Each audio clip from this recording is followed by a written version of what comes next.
స్టూడెంట్ని తీసుకొని వాళ్ళకి ట్రైనింగ్ ఇచ్చి ఒక జాబ్ ఇప్పించడం అనేది చాలా పెద్ద టాస్క్. Yes correct. ప్రతి ఒక్కరం కూడా student main issue job. Okay, ఇక్కడ స్టూడెంట్ మైండ్ సెట్ ఎలా ఉంటుంది నేర్చుకునేటప్పుడు? అంటే నాకు జాబ్ వస్తుందా రాదా, చాలా భయంతో ఉంటాడు కదా. అలాంటి భయాన్ని మీరు ఏ విధంగా పోగొడుతున్నారు వాళ్ళకి?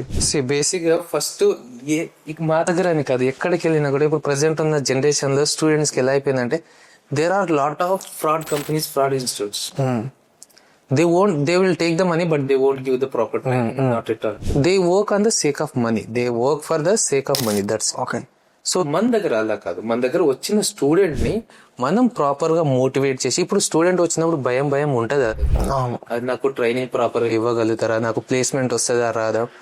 సో నేను నా సజెషన్ ఏంటంటే, స్టూడెంట్ మన దగ్గరకు వచ్చినప్పుడు you don't try to focus అని నాకు జాబ్ వస్తుందా రాదా కాదు, నేను ఇది ఎంతవరకు గ్రాప్ చేయగలను, నేను ఎంతవరకు నేర్చుకోగలను, దానిపైన ఫోకస్ చేయి.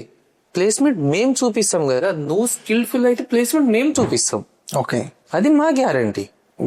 ఇప్పుడు నువ్వు వచ్చినాక నాకు జాబ్ వస్తా రాదా అని దానిపైన ఫోకస్ చేసి ఇక్కడ నువ్వు స్కిల్స్ నేర్చుకోకపోతే ఎలా వస్తుంది? How it will be possible? Time, right course, right institute for best career.